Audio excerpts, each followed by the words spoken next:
BFM Business et CB News présentent Hebdocom, Rebecca Blanc-Lelouch. Bonjour à tous et bienvenue dans Hebdocom, votre rendez-vous qui décrypte les médias, la pub et la com sur BFM Business. Au sommaire, aujourd'hui, on va parler d'une campagne qui a fait du bruit cette semaine. C'est une marque Ikea qui s'est emparée de l'actualité et c'est signé Buzzman. Clément Scherer, le directeur général adjoint de la stratégie chez Buzzman, est notre invité dans un instant. Quelle place l'intelligence artificielle prend-elle dans la création publicitaire? On a posé la question à Yannick Bolloré, président d'Havas, pour Hebdocom cette semaine. Et ce sera dans le journal de Julien Casqui.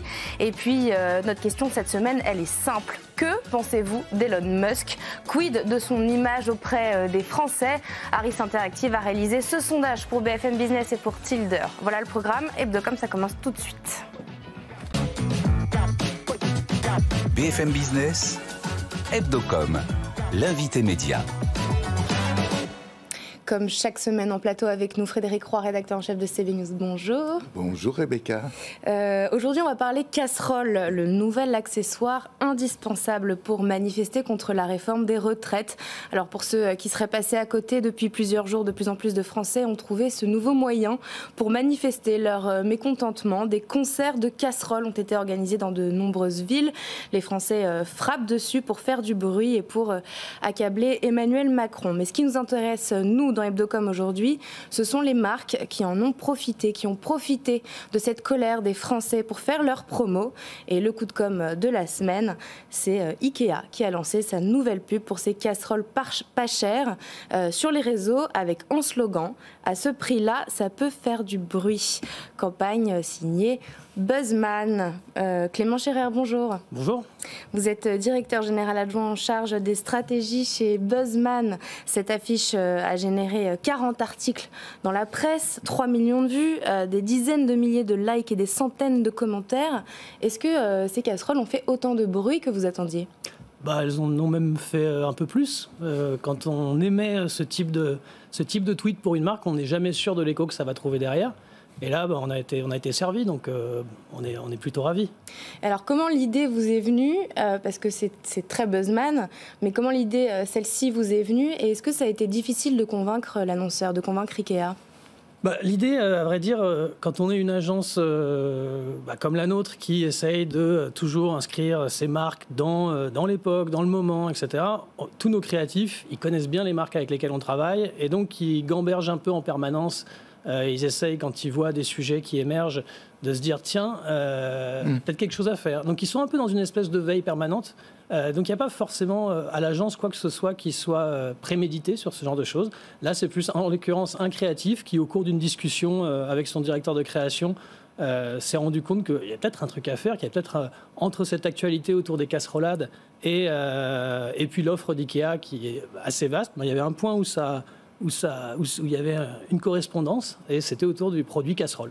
Donc du coup, il a pensé à ça, il a envoyé une ligne et puis du coup, ça tombait bien puisqu'on avait l'après-midi même une réunion avec les clients, donc on a pu présenter. Il y avait le timing parfait. Le bon timing. Il y avait le bon timing, ouais. Donc facile de convaincre. Comment a réagi Ikea? Facile à convaincre, plutôt facile à convaincre, ouais. Ils ont été, je crois que on essaye quand on montre ce type d'idées qui doivent fonctionner sur le public, sur un effet de surprise, on essaye de générer le même effet de surprise quand on le montre. Et là, ça venait en fin de réunion, c'était un peu en dehors des sujets qu'on abordait lors de la réunion. On leur a dit on a un petit truc en plus à vous montrer. Donc ils ont eu le même effet de surprise que le public a dû avoir quand il a vu ça arriver sur son feed Twitter. Et non, a priori, ils n'ont pas été très durs à convaincre. Ils nous ont dit faut qu'on vérifie 2-3 trucs en interne, on revient vers vous. Et quelques heures après, c'était en ligne. Ils n'ont pas eu peur de prendre une position politique, un parti politique? À vrai dire, on a quand même dosé le tweet de manière à ce qu'il ne soit pas politique. Ikea n'est pas une marque polémique. Il y a des marques qui pourraient aller chercher quelque chose d'un peu plus grattant, d'un peu plus... Là, on ne se positionne pas sur les sujets urticants du moment. On fait plutôt quelque chose qui relève de l'ordre du clin d'œil. On est actuel, on essaye d'être malicieux, ce qui nous paraît cadré avec Ikea. Ikea, c'est une marque qui est malicieuse, mais c'est une marque pour le plus grand nombre. Et donc, du coup, il ne s'agissait pas non plus de faire quelque chose qui soit trop orienté, qui se mette quiconque à dos. Donc, on a finalement c'est plus un clin d'œil. Et je pense que c'est aussi pour ça qu'ils s'y sont retrouvés. Je ne pense pas qu'ils auraient acheté avec autant de vélocité quelque chose d'un peu plus provoquant. Frédéric?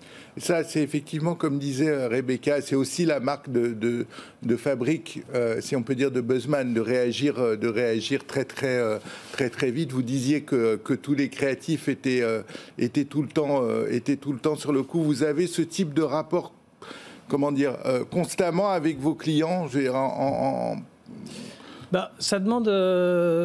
c'est vrai qu'on a plus facilement ce type de rapport avec des marques avec lesquelles on travaille depuis longtemps. Ouais. Mais à vrai dire, nous, ce qu'on essaye de faire pour les marques, c'est à la fois de les construire dans la durée et puis de leur faire régulièrement prendre la parole sur des choses qui relèvent peut-être plus des coûts, mais qui permettent de créer de l'actualité, de créer de l'événement. Donc c'est à la fois construire dans le temps long et puis générer de l'intérêt par des petites opérations de cet ordre-là. En l'occurrence, on ne peut pas faire des choses comme on a fait avec ce tweet avec n'importe quelle marque. C'est-à-dire qu'il faut des marques d'une certaine ampleur, soit des marques qui sont déjà identifiées comme pouvant prendre la parole de manière virale parfois. Donc je pense à du Burger King, où quand Burger King fait quelque chose, ça trouve un écho, ça fait tache d'huile très vite. Ikea peut se permettre ça parce qu'Ikea, c'est une grosse marque que tous les Français connaissent, avec laquelle ils ont tous un rapport émotionnel certain, parce que tout le monde a un meuble Ikea chez soi, enfin il n'y a pas grand monde à qui ça n'arrive pas. Donc tout le monde a ce lien avec la marque, elle est très suivie sur ses réseaux, on arrive à générer ça. Parfois, on a des toutes petites marques qui émergent à peine, que personne ne connaît, qui viennent nous voir en disant « Ah, nous, on a envie de faire du buzz. » Mais oui, mais le buzz, ce genre de tweet ne peut être que le résultat d'une stratégie de communication qui a été faite en amont de manière sérieuse et tirée dans le temps et qui a pu créer une image mentale de la marque. C'est la cerise sur le gâteau, quoi, un peu. C'est aussi C'est la cerise sur le gâteau, c'est la récompense pour le reste du boulot qu'on fait. Pour le reste du boulot. Voilà. Si on revient sur Ikea, là, c'est une actualité chaude, sensible, qui touche à la politique. Comment a réagi le gouvernement? Est-ce qu'il a réagi déjà? Pas à ma connaissance. Je pense qu'ils ont d'autres chats à fouetter en ce moment. Ça ne peut pas couper des liens justement sur des futures collaborations que pourrait faire Ikea ou que pourrait faire Buzzman avec le gouvernement? Non, alors à ma connaissance, on n'a pas de... À titre de Buzzman, il ne me semble pas qu'on ait de collaboration avec le gouvernement. Et puis une fois de plus, je pense qu'on n'est pas sur un message, polémique, agressif. Ça relève du clin d'œil, donc ça relève de c'est assez neutre. Les blagues amicales, c'est plutôt neutre, c'est plus une malice qu'autre chose, donc je pense pas que ça froisse quiconque à un point terrible. Cette année, parmi vos campagnes phares, les campagnes phares de Buzzman, il y a eu La Vie, Uber Eats avec les notifications, on avait parlé dans Hebdocom bien sûr, Burger King, Back Market, Free, Boursorama Banque, mais il y a eu une campagne coup de com en 2023, la semaine dernière, c'était EDF, j'imagine que vous l'avez vu, qui se moque de Maître Gims. Ça aurait pu être Buzzman, ça. Est-ce que vous auriez aimé avoir eu l'idée? Ça aurait pu être Buzzman, c'est un ancien de Buzzman qui était un peu à la manœuvre derrière. C'est l'école. Donc il y a peut-être qu'il y a un effet d'essaimage, mais en tout cas, oui, on aurait aimé. Elle est chouette, cette campagne, elle a très bien marché, donc c'est cool. Mais on ne travaille pas avec EDF, malheureusement. Donc même si on avait eu l'idée, on n'en aurait rien pu faire. Donc là, c'est très bien pour eux qu'ils l'aient utilisé. C'est quoi la suite pour Buzzman? Quels sont vos objectifs là, en 2023, les nouveautés qui peuvent arriver? Nos objectifs pour 2023, c'est de continuer à faire des campagnes qui sont des campagnes que les gens remarquent. Je pense que la vraie particularité de l'agence, c'est qu'on essaye de faire des campagnes qui ont un écho populaire, dont les gens parlent, que les gens relaient. Ça nous intéresse plus que de faire des campagnes que les publicitaires relaient. Donc on cherche toujours cet écho-là pour toutes les marques dont on s'occupe. Donc on va continuer comme ça. Et puis avec de l'intelligence artificielle un jour peut-être ou pas? Peut-être s'il y a une idée derrière. S'il y a une idée, on mettra peut-être de l'intelligence artificielle. S'il n'y en a pas, on n'en mettra pas pour en mettre. On n'est pas... c'est pas trop le genre de la maison de coller absolument aux tendances du moment pour le plaisir de coller aux tendances du moment. On essaye juste, si on les utilise, c'est parce qu'on trouve que ça a une pertinence par rapport à ce qu'on veut raconter. C'est pas prévu, mais vous n'êtes pas fermé. Ah non, on ne ferme rien, surtout pas. Pour terminer cette interview, on accueille notre journaliste BFM Business, Julien Casqui, qui va vous faire un questionnaire, 10 questions en rafale de minutes, et on va lancer un chrono quand vous êtes prêt. Ok. Vous êtes prêt? Je suis prêt. Eh bien, on peut envoyer le chrono. Allez, première question, Clément Scherer, la campagne que vous avez créée dont vous êtes le plus fier? Vaste question, je suis très fier de tout ce qu'on a fait pour Boursorama Banque. Je suis fier de tout, mais celle-là, elle est peut-être plus importante que d'autres pour moi. La campagne Jean Dujardin.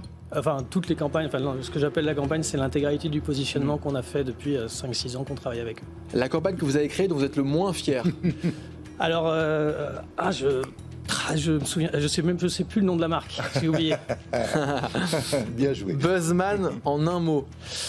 En un mot, Buzzman en un mot, je dirais spontanéité. C'est une agence que je trouve assez spontanée. Votre support de pub préféré? Mon support de pub préféré, à titre personnel, je me demande si en ce moment je dirais pas l'affichage. Pourquoi? Parce que je trouve qu'on arrive à faire bouger les marques de manière assez forte avec l'affichage ces derniers temps. Je trouve qu'on arrive à être vu très vite de beaucoup de gens et à porter des propos. Et j'ai l'impression que souvent on marque plus les gens avec de l'affichage qu'avec certains autres médias. 3 ingrédients pour une bonne campagne. 3 ingrédients pour une bonne campagne. Ouh là là, si je suis écouté par des concurrents, faut pas... 45 secondes. 45 secondes. Alors... On a encore 5 questions. De l'esprit, c'est très compliqué. Allez, on passe. Pour les campagnes de pub, plutôt woke ou anti-woke? Ni l'un ni l'autre. Pour le coup, je suis désolé de ne pas choisir mon camp, mais toujours faire les choses avec un sens. C'est-à-dire que si ça ressemble à la marque d'embrasser ces combats-là, qu'elle les embrasse et qu'elle les porte fièrement. Si c'est pour essayer de faire un coup, en profiter et derrière se débiner, ça sert à rien. L'industrie de la pub aujourd'hui en 3 mots. 10 secondes. 3 mots. Bataillée, créative, enthousiasmante. Plutôt Arthur Sadoun ou Yannick Bolloré? Yannick Bolloré, évidemment. Pourquoi? Devinez. Bah, évidemment. La télé pour vous, média d'avenir ou pas? Oui. Et pour terminer ce questionnaire, est-ce qu'il y a une question pendant cette interview qu'on ne vous a pas posée, que vous auriez aimé qu'on vous pose? Non, vous m'avez posé toutes les questions dont je rêvais. Parfait. Merci Clément Scherer, vous êtes directeur général adjoint en charge des stratégies chez Buzzman. C'est parti pour le journal de Julien Casqui. BFM Business, Hebdocom, le JT de la com.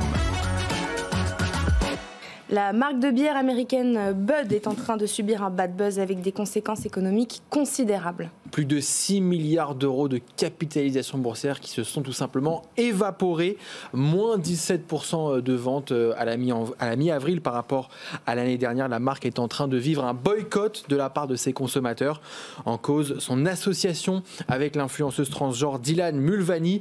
Celle-ci a posté une vidéo sur Instagram pour promouvoir la marque, ce qui a déclenché une tempête sur les réseaux sociaux avec le hashtag boycott Bud Light. Les opposants reprochent une wokisation de la marque.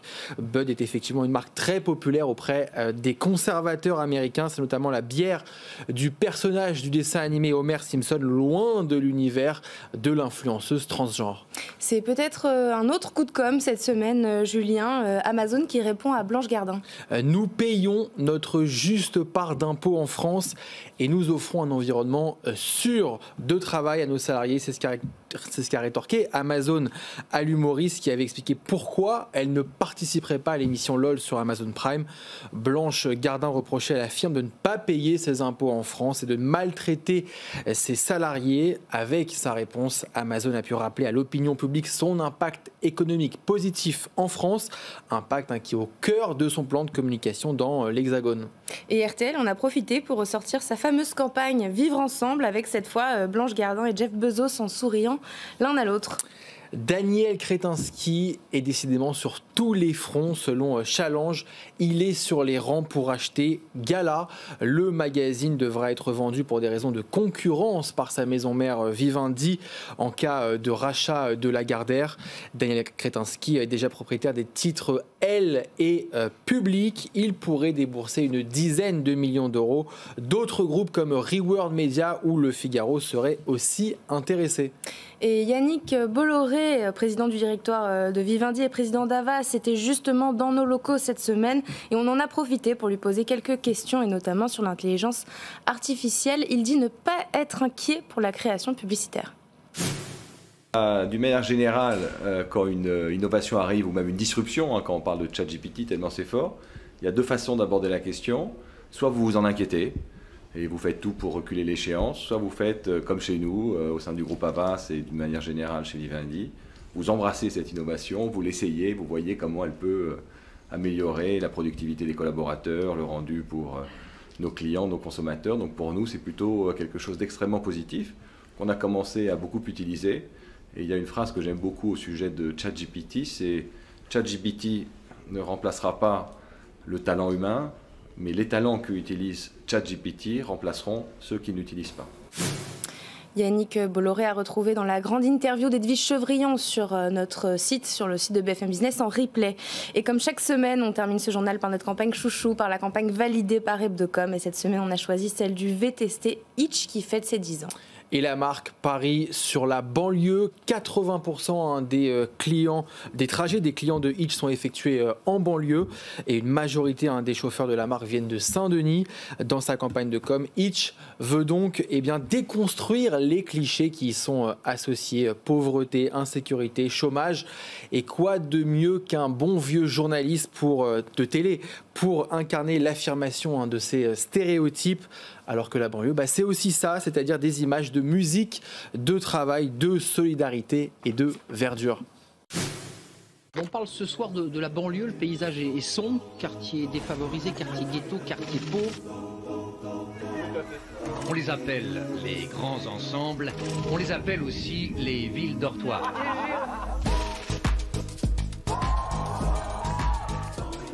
Et à longueur de journée, puisqu'on ne travaille pas, on s'ennuie ferme. L'endroit idéal pour faire pousser la graine de violence avec la drogue en prime. Le moins qu'on puisse dire de ces grands ensembles, c'est qu'ils manquent d'âme.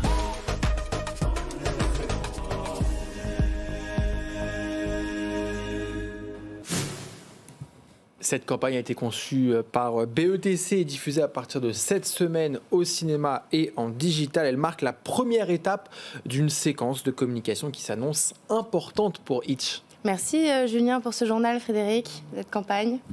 Très intelligente, je trouve, très, très bien faite, comme souvent chez BETC, n'est-ce pas? Vous confirmez, Clément? Je dirais jamais de mal de BETC, j'ai fait mes armes quand j'étais jeune. Merci d'avoir été avec nous encore. Merci Julien pour le journal. C'est parti pour le Focuscom. BFM Business, Hebdocom, le Focuscom.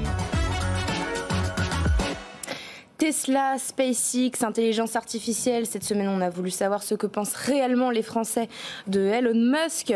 Quelle est son image en France? Entrepreneur génie, savant fou, homme riche. Ces techniques de communication sont-elles réussies? Voici donc notre question de la semaine par Harris Interactive pour Hebdocom et pour Tilder. Avez-vous une bonne ou une mauvaise image d'Elon Musk? Réponse, les Français sont assez divisés. Environ un tiers d'entre eux déclarent en avoir une bonne opinion. Un tiers une mauvaise. Quant au dernier tiers, ils ne le connaissent pas suffisamment pour se prononcer. Avec moi en plateau, Jean-Xavier Arnaud, associé chez Tilder, Frédéric Simotel, éditorialiste tech pour BFM Business et bien sûr Frédéric Roy, rédacteur en chef de CB News. Jean-Xavier, on pourrait analyser toutes les activités différentes d'Elon Musk, mais dans l'ensemble, pourquoi ne fait-il pas l'unanimité ? Alors, je pense qu'on pourrait y revenir, il ne fait pas l'unanimité parce que ses promesses sont telles qu'il y a ceux qui les trouvent fabuleuses, ceux qui n'y croient pas. Je pense que c'est ce qui justifie... On passe d'un extrême à un autre. Exactement, les deux tiers favorables, pas favorables. Moi, ce que je trouve intéressant également, c'est ce tiers qui, à titre personnel, m'a surpris, de Français qui considèrent ne pas assez connaître Elon Musk pour avoir un avis. Et en fait, si on y réfléchit 2 secondes, c'est pas si illogique que ça, puisqu'Elon Musk, si on met de côté Twitter, qui n'est pas une entreprise qu'il a créée, mais une entreprise qu'il a rachetée... Il y a un an tout pile d'ailleurs. Exactement. En fait, a créé des entreprises qui ne s'adressent pas aux consommateurs directs. Enfin, SpaceX, c'est des fusées. Neuralink, c'est le transhumanisme. Il a créé une start-up Tesla. Il y a Tesla quand même, dont oui, on mais parle beaucoup. Tesla, je pense que quand même, si on prend le grand public, c'est des voitures électriques très chères. Oui, on en parle beaucoup. Mais le nombre de Français qui ont une Tesla, je n'ai pas la part, mais on n'est quand même pas sur quelque chose de colossal. Donc c'est pas complètement illogique finalement que beaucoup de Français n'aient pas d'avis. Après, ce qui est assez intéressant avec Elon Musk, c'est que les promesses qu'il fait sont assez exceptionnelles au sens où elles touchent plus l'espèce humaine que les consommateurs. Les promesses d'Elon Musk, finalement, c'est sauver la planète, c'est vaincre la mort, c'est créer une conscience, une intelligence artificielle. Enfin, c'est des choses qui sont tout à fait sidérantes. Et je pense que dans ce on pourrait y revenir, mais dans ceux qui aussi ne croient pas à ces promesses d'Elon Musk, il y a une espèce de retour de boomerang, justement. Oui, il promet beaucoup, mais est-ce que c'est pas un savant fou qui sera incapable de délivrer ? Frédéric, oui, d'accord avec ça? Oui, moi c'est le côté, pour ceux qui le connaissent moins bien, c'est le côté mauvaise opinion, je trouve, parce que globalement, on devrait avoir, et ce qu'on vient d'en dire à l'instant, d'en avoir qu'une bonne opinion. Lui, il crée des boîtes dans des technologies du futur, il nous fait rêver avec ses fusées. Alors, il peut peut-être un peu faire peur à l'IA, mais pas plus que d'autres. Et puis, c'est quelqu'un qui respecte pas, et nous en France, on devrait aimer ça, il respecte pas forcément les règles. Hein. Il se sent souvent au-dessus des règlements. D'ailleurs, il vient d'être appelé, enfin, il va être appelé à l'ordre par Thierry Breton, hein, qui l'a rencontré déjà de 2 ou 3 fois.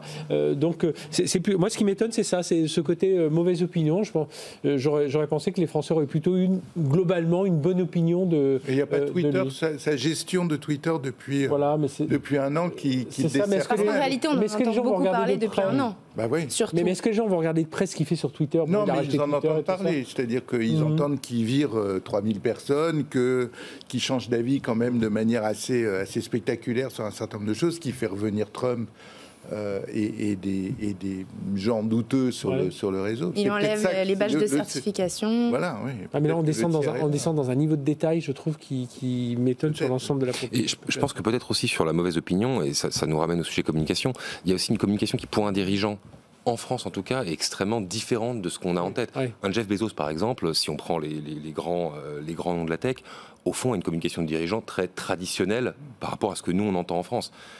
Elon Musk, c'est une communication de rockstar. On est presque plus dans le Tony Stark, pour ceux qui ont en tête Iron Man, que dans le grand patron à la française. Et je pense que pour l'opinion française, ça peut aussi être quelque chose de déstabilisant qui explique en partie ce gros tiers de Français qui ont une mauvaise image de ce personnage clivant. Donc. Il y a une petite nuance dans le sondage sur laquelle je voudrais qu'on s'attarde. Musk bénéficie d'une bien meilleure image auprès des hommes et des plus jeunes qu'auprès des femmes. 46% vs 28%. Pourquoi, Jean-Xavier ?